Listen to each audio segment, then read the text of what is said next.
Diante do foco nas metas profissionais, nós vamos receber a psicóloga clínica e especialista no atendimento de relacionamentos, é isso mesmo, ajudando pessoas a reorganizar vínculos afetivos com mais clareza, previsibilidade e segurança emocional.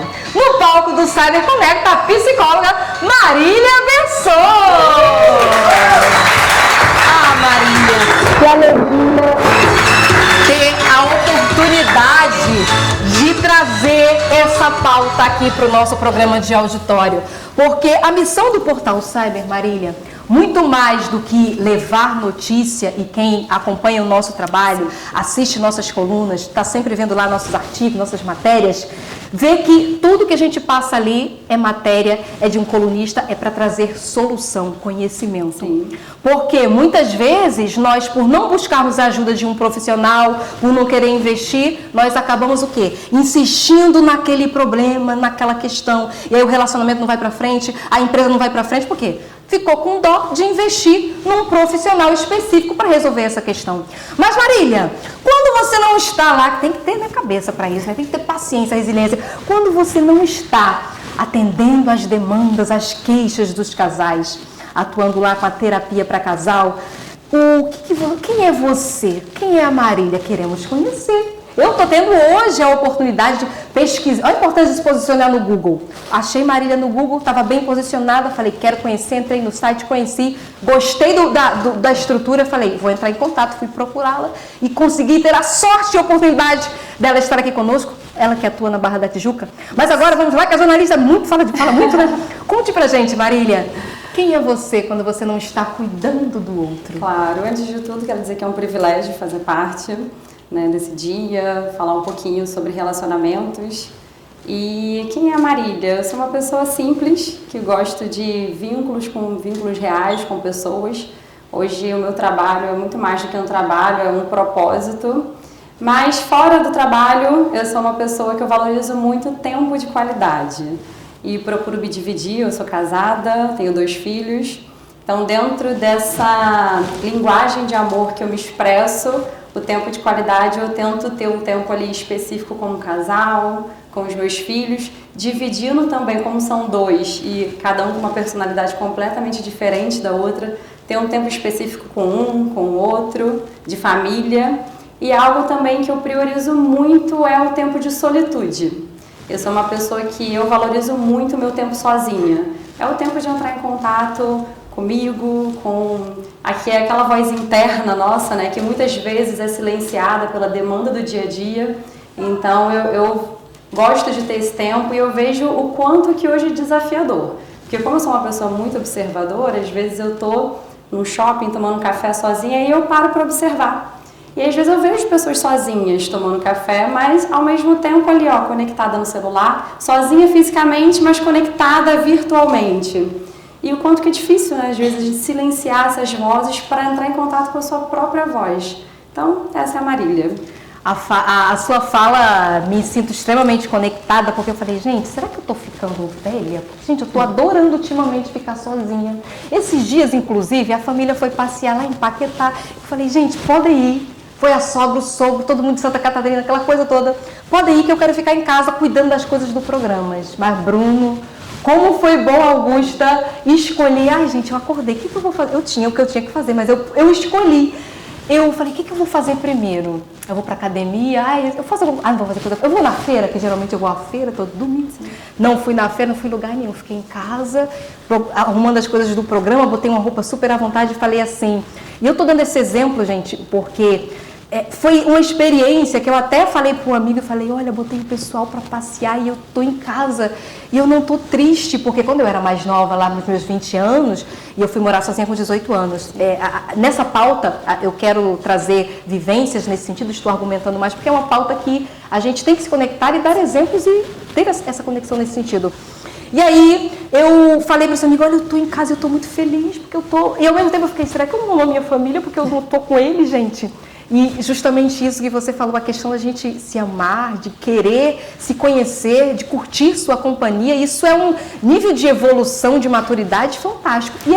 E você acrescentou a questão da linguagem do amor, nem está na nossa pauta, mas vamos falar mais sobre isso, que muitas vezes no relacionamento eu estou recebendo buquê, dando um exemplo, não é o caso? Digamos que eu estou recebendo um buquê de flores e, um buquê de flores, tá. E de repente essa não é a minha linguagem do amor. Vamos resumir um pouquinho, falar de algumas delas aqui para a nossa audiência? Vamos sim, porque não tem como falar de relacionamento sem falar de linguagem do amor, né? Como você bem falou, às vezes a sua linguagem é uma como a minha, que é tempo de qualidade, e a do meu marido, por exemplo, é presentes. Então ele é aquela pessoa produtiva, e eu acho que isso acontece muito na vida do empreendedor, né? Aquele cara ou aquela mulher que é super comprometida com o trabalho e tá ali dando o seu melhor para o quê? Trazer o melhor recurso para a família, e às vezes no final se sente super preenchido de dar um presente, né, para o cônjuge.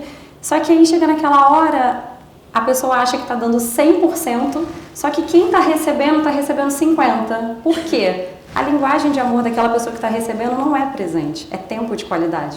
Talvez para ela, assim como eu, seria mais importante um tempo juntos de conversa olho no olho do que propriamente receber um presente. E Gary Chapman, né, que é o autor desse livro, As 5 Linguagens do Amor, ele fala que quais são elas? Presentes, tempo de qualidade, palavras de afirmação, toque e atos de serviço. Então, assim, dá uma pincelada em cada uma delas. Atos de serviço é aquela pessoa que faz questão de preparar um almoço, montar a mesa, servir de alguma forma ou outro. Tempo de qualidade, que é a minha, é aquela pessoa que gosta de conversas olho no olho.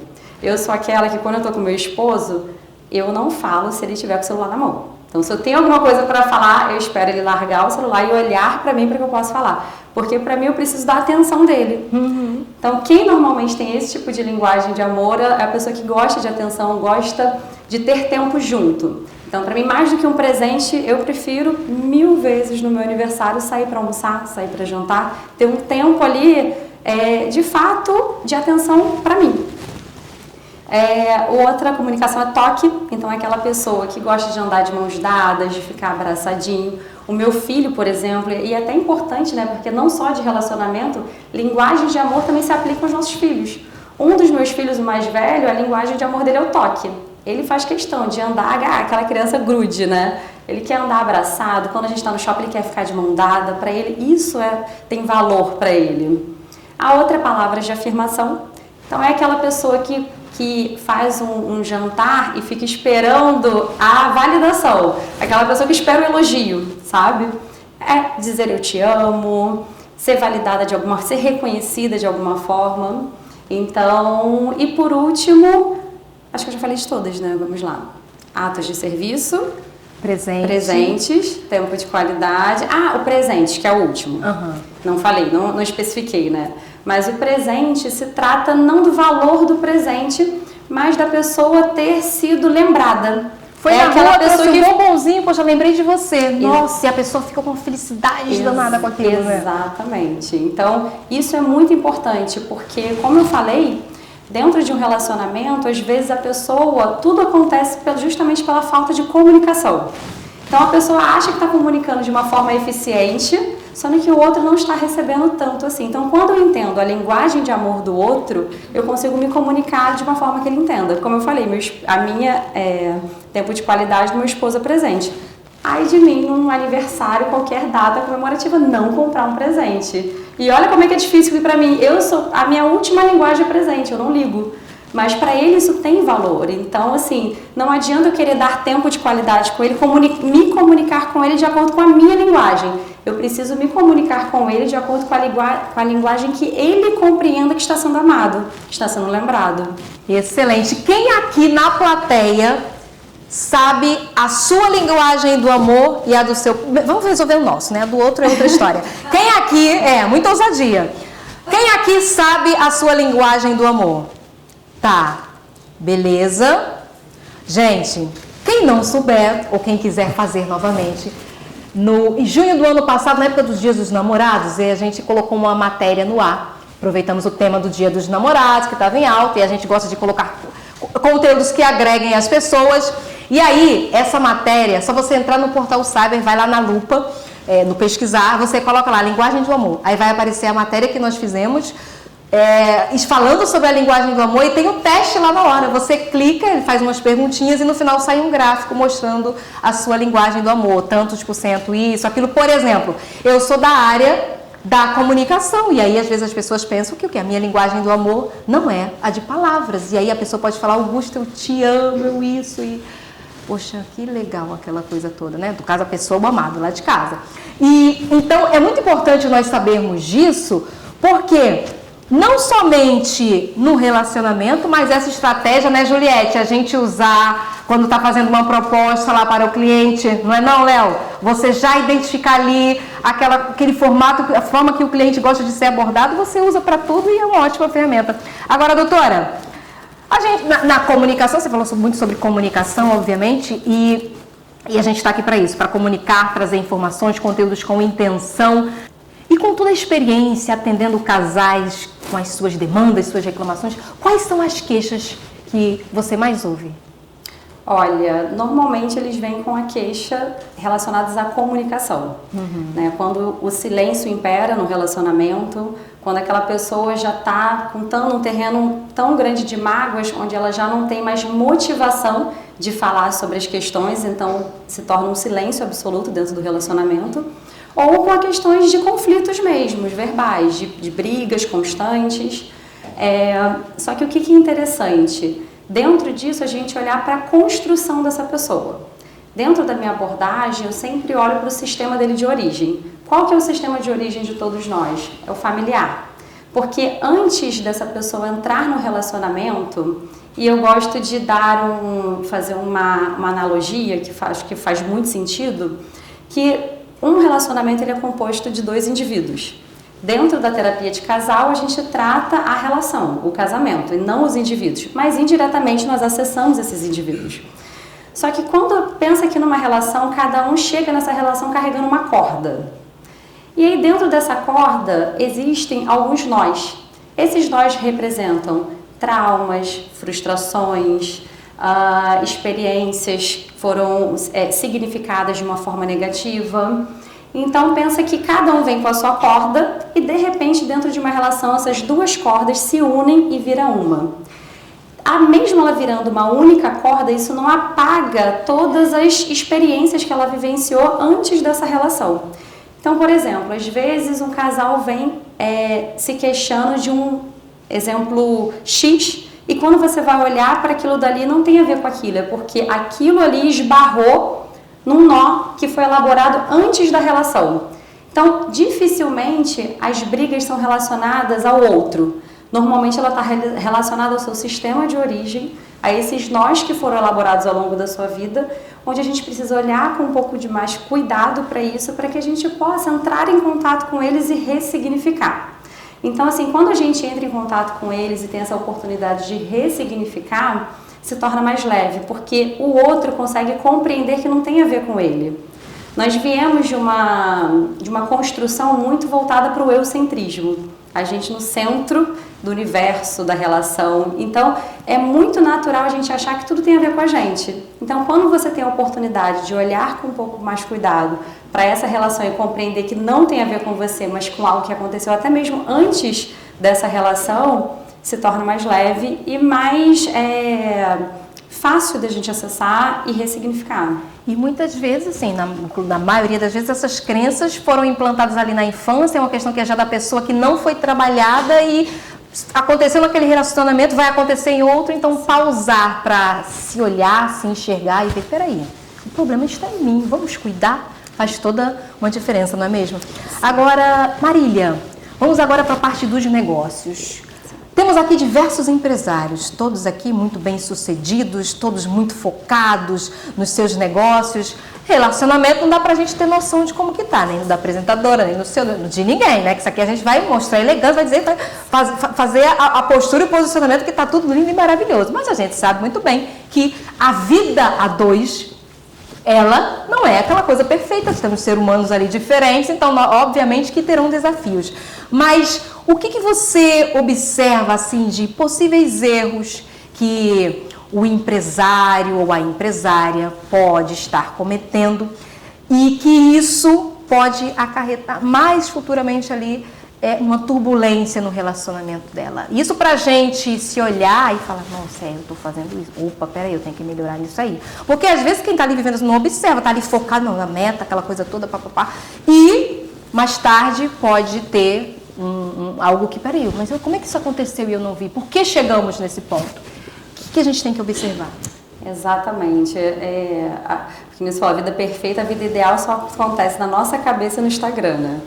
Mas falando um pouco disso, até inclusive durante as entrevistas aqui, alguns empresários falaram, né, da dificuldade de se desconectar desse lugar. Porque a gente sabe que o empresário, o empreendedor, ele normalmente é o primeiro a chegar e o último a sair. E o que acontece dentro das relações? É aquela pessoa que saiu fisicamente do trabalho, mas que leva o trabalho para casa. Que está, por exemplo... Não tem ninguém aqui que faz isso, não. Tem não.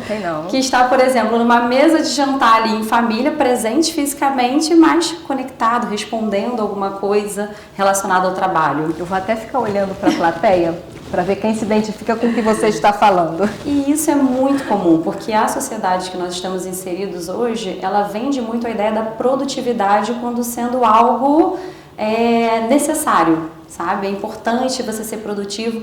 Hoje eu atendo muitos pacientes que têm dificuldade de parar, porque se sentem culpados por parar. Principalmente quando se trata do empresário, que tem tanta responsabilidade, porque às vezes não se trata só da família dele, mas de várias famílias que ele precisa dar conta indiretamente. Então é muito comum essa pessoa ter essa dificuldade de se desconectar. E aí como que a gente pode solucionar isso? Sendo intencionais, reservando um tempo. E o tempo, gente, isso é muito importante falar, porque às vezes a gente pensa como tempo relacionado à quantidade, e não é sobre quantidade, é sobre qualidade de tempo. Porque às vezes a pessoa fala assim, nossa, mas eu passei o fim de semana inteiro com a pessoa. Passou fisicamente, mas não conectado emocionalmente com aquela pessoa. Então é importante nós sermos intencionais, porque naturalmente a demanda, ela vai nos engolindo. E se eu não for intencional no sentido de, olha, agora eu entrei em casa, eu vou desligar o celular. Ou então eu vou deixar meu celular no modo silencioso e em algum momento eu vou lá e dou uma olhada, mas às vezes buscar se desprender, porque nós naturalmente carregamos vários papéis, né? Então assim, é importante a pessoa compreender que ela não é só o empresário, ela é o esposo, a esposa, é o pai, a mãe, né? É filho também de alguém. Então assim, dentro dessa rotina diária, seria intencional no sentido de corresponder aos demais papéis. E para isso vai ter que se desprender um pouco desse lugar e compreender que o negócio vai continuar funcionando. Até porque, antes de tudo, a base é o relacionamento. Falsa ideia de que não, quando eu entrei no trabalho, eu deixei meu relacionamento em casa, deixei meus problemas em casa. Isso não é real, porque nós somos um ser único. Então, se eu tenho um problema no meu relacionamento, automaticamente isso vai afetar minha produtividade no trabalho. Então, é o famoso equilibrar os pratinhos, né? Isso me fez, esse contexto aí me fez lembrar, eu participo da igreja, as igrejas têm grupos de casais, a que eu participo a gente se encontra, tem alguns períodos, e aí veio a pauta relacionada, né, que na Bíblia, né, que a gente casar para sempre, né, até que a morte nos separe. E aí uma pessoa deu um contexto lá de uma agressão, Juliette, e aí o que aconteceu? A outra falou assim, não, mas aí eu perdoei, porque na Bíblia diz que casamos para sempre. E aí veio uma outra pessoa e disse, trouxe uma informação de que até que a morte nos separe, mas, por exemplo, no sentido de uma agressão, isso é um tipo, algumas situações já geram um tipo de morte nos separar, que às vezes a gente quer identificar a Bíblia, a galera muito, enfim, focada, numa forma ao pé da letra, e muitas vezes um certo desrespeitou a violência, então foi um ato ali de morte, nesse sentido do casamento. Doutora, outra coisa uma pergunta até um tanto quanto desafiadora para a gente fazer aqui, prestem bem atenção na audiência, que a gente está com a doutora aqui, é especialista no assunto, tem que falar. Quando observar que é de fato que às vezes as pessoas buscam a terapia achando que não, vou fazer a terapia para unir. Muitas vezes ali descobrem que o ideal é a separação, não é mesmo? E quando de fato o casal, alguém vai identificar que a separação, no caso, é o mais saudável para ambas as partes?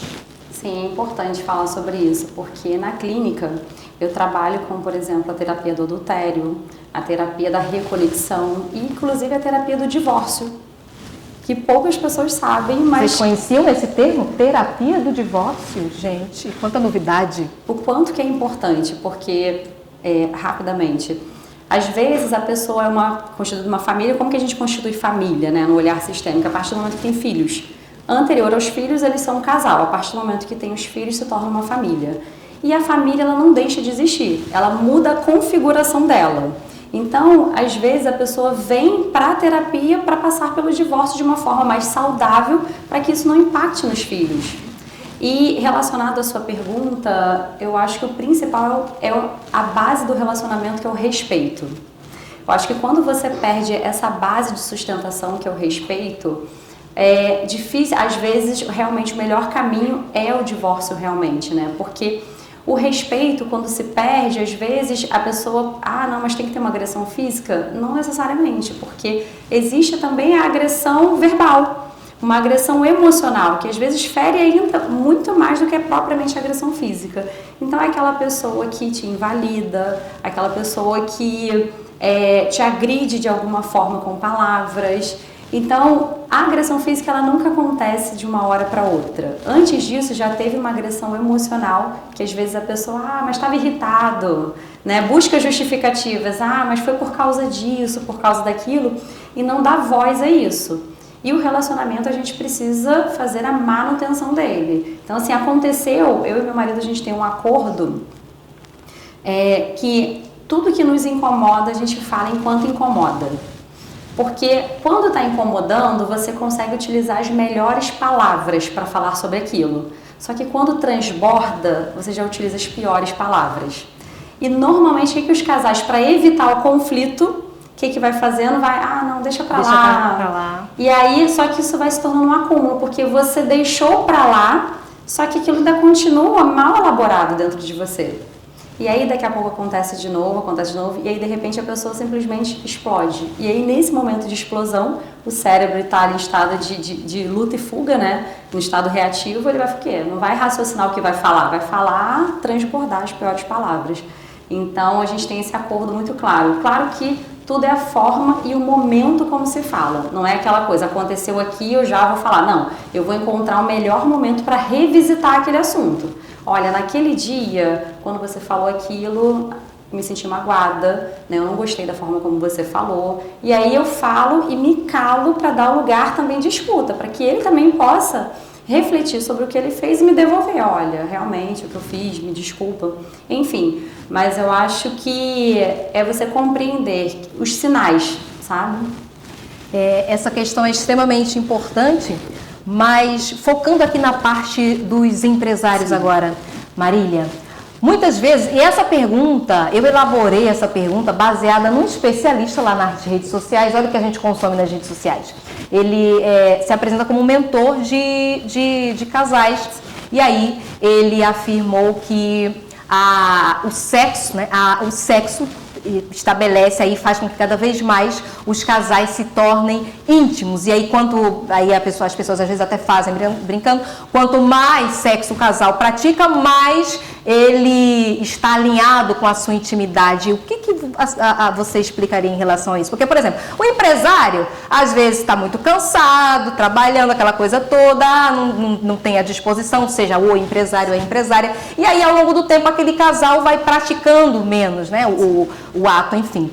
E qual é o seu posicionamento como especialista da saúde nesse sentido? Sim, o sexo, de fato, ele é fundamental para uma relação. Só que não se trata de quantidade, e sim de qualidade. Porque o sexo, ele tem a questão da conexão. Quando você está disponível ali, você se sente, você segura, conectado com o outro. E uma coisa que é importante compreender, que o sexo ele não começa dentro do quarto. A gente tem essa ideia de que o sexo começa naquele momento, quando não. não é uma realidade. Porque, assim, lembra que a gente falou sobre uma forma eficiente de se comunicar, que é compreendendo a linguagem de amor do outro? Uma coisa importante também é compreender como que a mulher interpreta o sexo e como que o homem interpreta o sexo. Para o homem é muito mais uma questão fisiológica, ele consegue separar de forma muito mais fácil o problema da relação, porque para ele o sexo é muito mais fisiológico. E para a mulher é muito mais emocional o sexo. Então, assim, antes de tudo, é importante compreender, eu acho que é importante falar sobre isso, que talvez poucas pessoas falam, que o sexo, na verdade, né, a forma como você se relaciona com o sexo, ele tem a ver com a sua construção na infância. Olha isso, porque a forma como você entende o que é o sexo para uma mulher e para o homem é você se entregar, é você estar ali disponível para o outro, se sentir seguro. E aí tem uma autora, Erika Perel, se eu não me engano, o nome talvez não seja esse, mas o nome certo, mas enfim. Mas ela fala uma frase, ela trouxe uma ilustração que faz muito sentido. Pensa duas crianças num parquinho brincando. E aí uma criança chega para uma mãe e fala assim, mãe, eu quero ir lá naquele escorrega. E a mãe fala assim, ai, meu filho é muito perigoso naquele escorrega, não vai não. Fica aqui com a mamãe, você pode se machucar e aí pode acontecer isso, aquilo. Cria todo um cenário e a criança não vai. E aí, de repente, tem uma outra criança que faz a mesma pergunta. E a mãe fala assim, vai lá, filho, você vai gostar, vai ser divertido. Se qualquer coisa que tiver, a mamãe tá aqui, levanta a mão que a mamãe tá aqui para te acolher. E aí, como que essas crianças vão para a vida, né? E aí, fazendo a conexão com a questão do sexo, o sexo a pessoa precisa se sentir segura. E aí muitas pessoas podem falar assim, Marília, mas eu nunca tive problema com isso no início do meu relacionamento, né? No início do relacionamento, nosso sexo era sabe? E agora se transformou em outro. Virou empreendedor e pronto. Pois empresário já era. Mas por quê? E é aí que entra nessa questão. Porque no início do relacionamento não existe um terreno de mágoas. Ao longo do relacionamento é muito comum você ir se ferindo, se frustrando, se magoando. E tudo isso vai minando o seu desejo de entrega. Lembra que eu falei que o sexo é você se entregar para aquele ato, para aquele momento? É você estar vulnerável. A pessoa no ato do sexo, ela está simplesmente vulnerável para o outro, aberta para se relacionar com o outro. E a partir do momento que, no decorrer dessa relação, vão acontecendo essas feridas, essas mágoas, ela vai se fechando. E aí eu vejo muito isso na clínica, casais que chegam, nossa, a gente não faz mais sexo agora antes a gente fazia de um jeito e agora não acontece mais. Inclusive eu tive um paciente recente onde ele teve um histórico de luto na família e essa esposa não se abriu mais para a relação sexual por causa do luto vivenciado.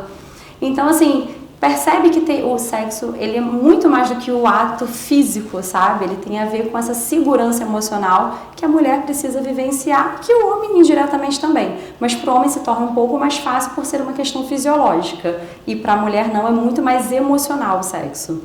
Então, de forma prática, eu acho que a questão é compreender como que o outro funciona e às vezes ouvir mais, sabe? Porque às vezes a gente entra naquele lugar de cobrança, mas você não faz mais sexo, mas antes, aí entra na comparação, antes era assim, agora não é. E aí é compreender o que aconteceu ao longo desse processo, porque não é o sexo em si, mas o que aconteceu anterior a ele que fez com que não houvesse mais nesse momento. Essa questão da produtividade, do foco do trabalho, e aí você falou que o homem vê, a questão é muito mais fisiológico, né? E a mulher é muito ligada ao emocional. Eu lembrei que um dia desses apareceu ali no Instagram algum vídeo mostrando a mulher, né, com dificuldade de chegar lá no seu momento mais animado da situação. E aí, porque ela estava lá na posição e ficava pensando, tem que botar a criança para a escola, tem que não sei o que, tem não sei o que. Estava com a mente nessas informações todas e ali, enquanto a situação estava acontecendo. E aí é um detalhe que faz a gente refletir que são condições, o dia a dia, a rotina, gera essa dificuldade. Sim. Agora, doutora, que recomendações gerais para nós empresários que queremos estar com as nossas famílias infinitamente, até o famoso que a morte nos separe, mas que orientações gerais você recomenda aí para a gente fechar, para que os empresários pratiquem mais e aí possam ter relacionamentos cada vez mais saudáveis e presentes. Ó, tem bastante homens aqui na nossa plateia aí, ó, para eles chegarem em casa hoje, querida, mulherada também, né? Importante isso. O principal de tudo é ser intencional. Você até, quando nós estávamos falando a respeito da linguagem do amor, né? Você fez a pergunta, quem conhece a sua linguagem? A nossa linguagem é mais fácil de conhecer, porque se trata da gente. Eu acho que o desafio do relacionamento é sair desse lugar do eu e olhar para o outro. Então, assim, antes de eu compreender a minha linguagem, eu preciso compreender qual que é a linguagem do outro. Porque relacionamento, né, casamento não é sobre eu ser feliz, mas é sobre como eu posso fazer o outro feliz. Se eu estiver dentro de um relacionamento com essa mentalidade e o outro também, um querendo fazer o outro feliz, as coisas fluem. Porque quando eu saio desse lugar do eu, por exemplo, dentro do meu relacionamento, meu marido, ele é flamenguista fanático, ele ama ir pro estádio, ver jogo, e eu não faço a menor questão. Mas quando ele me convida para ir pro jogo com ele, mesmo para mim sendo até chato, eu vou o quê? Para agradá-lo, porque para ele é importante eu estar ali com ele. Da mesma forma como para mim ver série romântica, eu adoro série romântica e ele gosta daquelas séries mais agitadas. E aí ele para comigo para assistir série comigo, porque ele entende que é importante para mim, mesmo ele achando muito chato isso. Então é isso, é você se despir desse eu, sabe? Claro que é importante colocar aqui que não é você perder a sua identidade, não é sobre isso, porque antes de eu amar o outro eu preciso me amar. Então, mas é eu compreender que dentro de uma relação não é mais sobre mim, sabe? É sobre mim e o outro, né? Uma pauta extremamente necessária e eu fico muito feliz com a oportunidade de trazer aqui para a nossa audiência que se propôs estar aqui conosco, nossa plateia tão especial aqui, trazer essa pauta tão necessária que não é todo lugar que a gente aborda esses assuntos, esses temas, e certamente vocês não iriam pesquisar sobre esses assuntos, então por isso que o nosso programa de auditório é quase uma imersão, não é não, Bruna Abreu? Marília, muito obrigada pela sua presença mais uma vez aqui conosco, viu?